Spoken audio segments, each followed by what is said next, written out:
Title: The Boy Who Asked Why, a story of curiosity and the power of learning. In a small desert town called Zunair, far from the cities and their noise, there lived a young boy named Rafan. The town was quiet, peaceful, and surrounded by golden dunes that shimmered under the sun. But something was missing from Zunair: curiosity. People did not ask questions. They believed what they were told.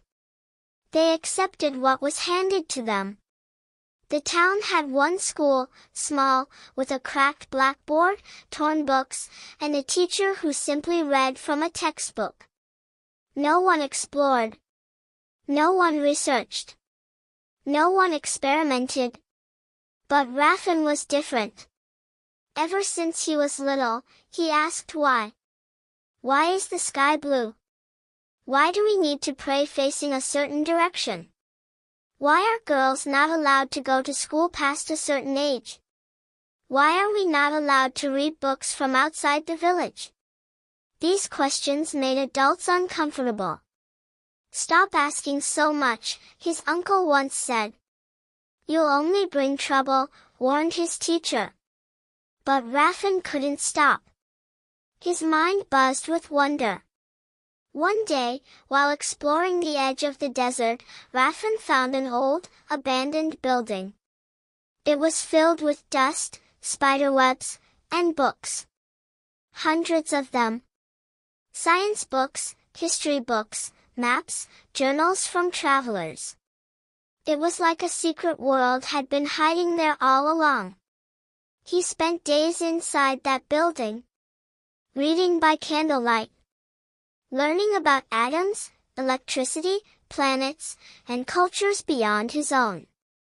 He discovered stories of inventors who failed hundreds of times before changing the world.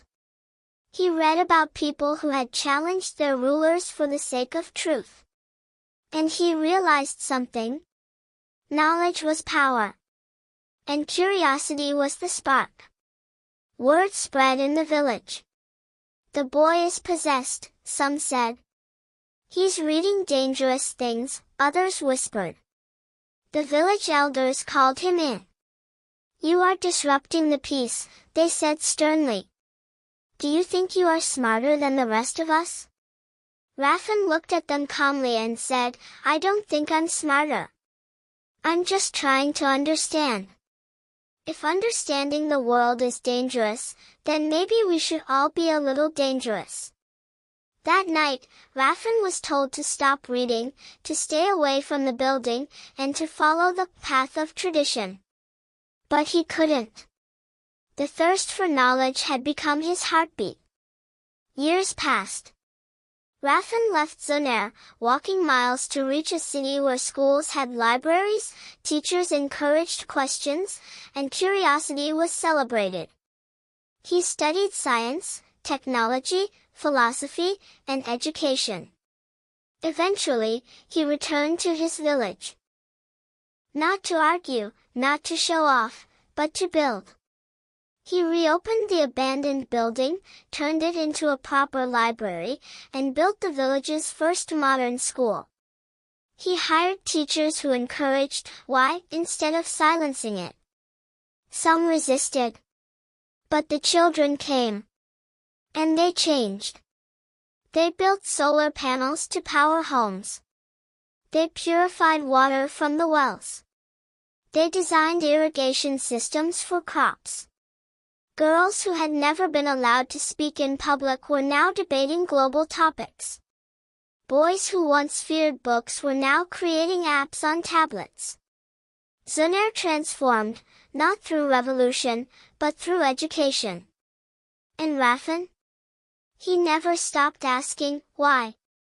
Because he had learned that every why opens a door. And every door leads to a better world. Moral of the story: curiosity is not a threat, it is the foundation of progress. When we ask questions, we begin to learn. And when we learn, we begin to build a better world.